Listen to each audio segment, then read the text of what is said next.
basically give me my fuel chamber.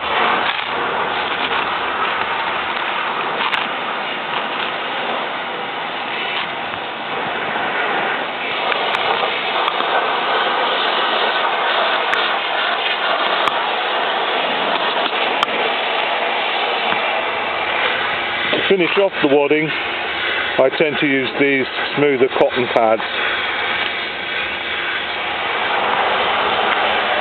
So now we have this effect.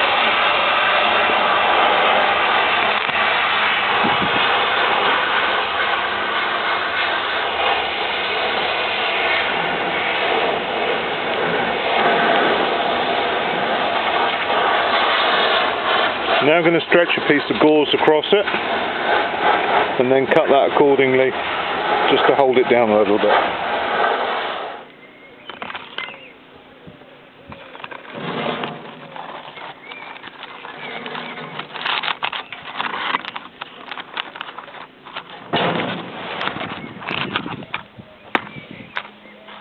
Right, the gauze now being pressed into position like so is giving me that little airspace that I need to help the vapours flow freely.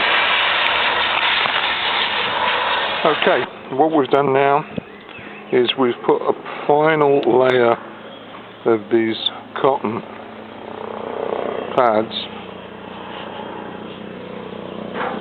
over the top of the gauze. So we're in a position now. Right, you have to excuse there's a low-flying helicopter of some description in the cloud just above us.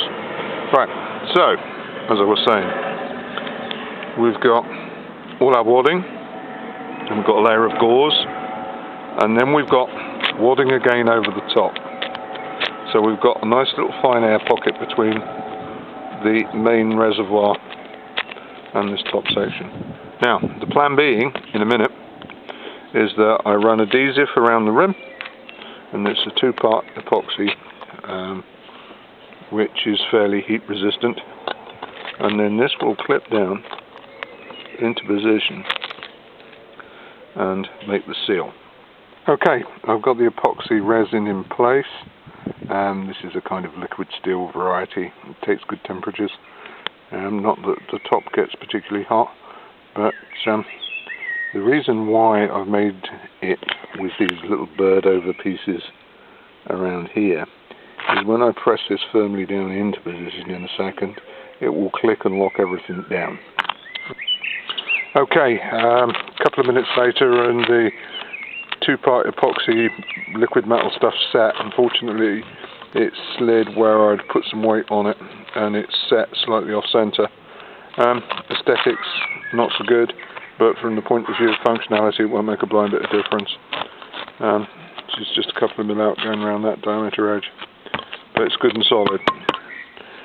If I could get it apart, I'd redo it, but so far, it's resisted all attempts to take it apart, so it's a good seal. It's got to be tough, and they've got to be functional. Right, last little piece is one of these cotton discs. Some of this gauze again. This isn't really necessary, it's just something that I do. It's a bit like a pre-priming device. That goes down in there like so.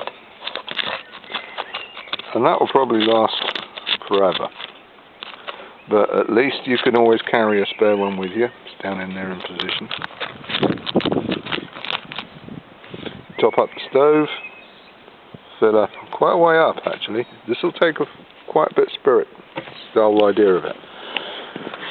And leave it for a couple of minutes, and then what you want to be doing is firing this central section, not these holes.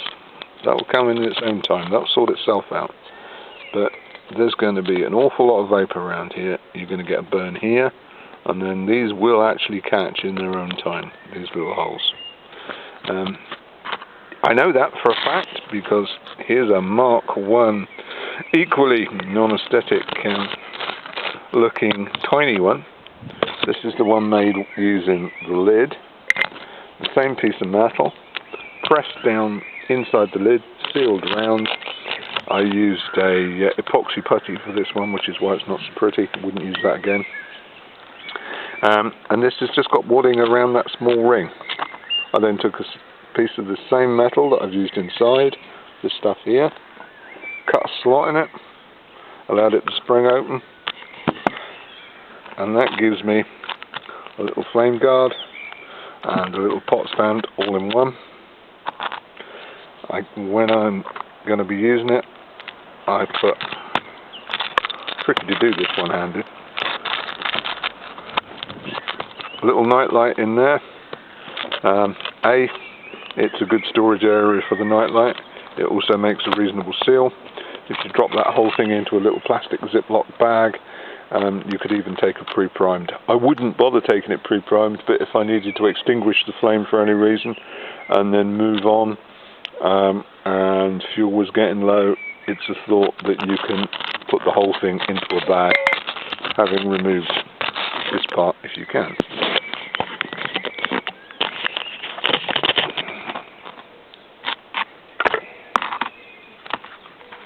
So from that to that, that's all there is.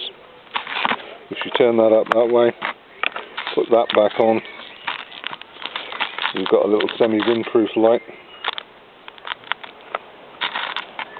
and you can probably keep something warm with that. I've never really tried. These are prototypes. Bear in mind, these are prototypes. This is just something for me to mess around with, trying to make a little stove that's lightweight but strong. And the important parts can be reused, and these parts can be replaced simply and effectively. I've still got to play around with the method of attaching that on there. Magnets seem to be an idea. The magnets that I've got proved to be just too strong, too sharp, and frankly I didn't want to play with it anymore, so I'm going to look for another method of attaching this to that. That is if it works, but to me it seems like a perfect little pot stand, and I just really need to consider whether or not it's worth continuing on. But here we have the Mark II, larger capacity. As you can see, my hand in position is not exactly a big stove by any stretch of the imagination, but liquid capacity is quite high on that. This one, the tiny version, capacity low, but still enough to boil enough water for a cup of coffee. Okay, thanks for watching, and hope this information helps solo hiker see how I put them together. I will try and make one definitive version fairly soon. Just got to wait for a tractor to require a new filter. Bye for now. Well, I've just put a little makeshift windbreak around them, just for a second, just to fire them up and see how they go. And my little guy here, the tiny stove, is outperforming the big one. Which is strange. But she'll run out of fuel shortly. And as it was longevity I was looking for from the point of view of doing what I needed to do, the other one could cook something like a soup or a stew, albeit therefore a little bit slower. But you wouldn't have to go back and top her up. And there we go, we've got boil. And that's taken, let me just check.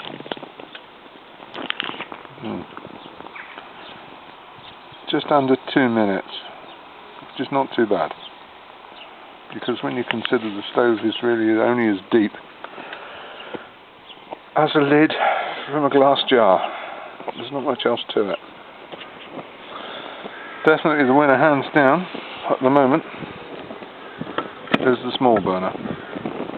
Boils them up for a cup of coffee, less than 2 minutes, or around the 2 minute mark, and by then she's extinguished and it's using a small amount of fuel.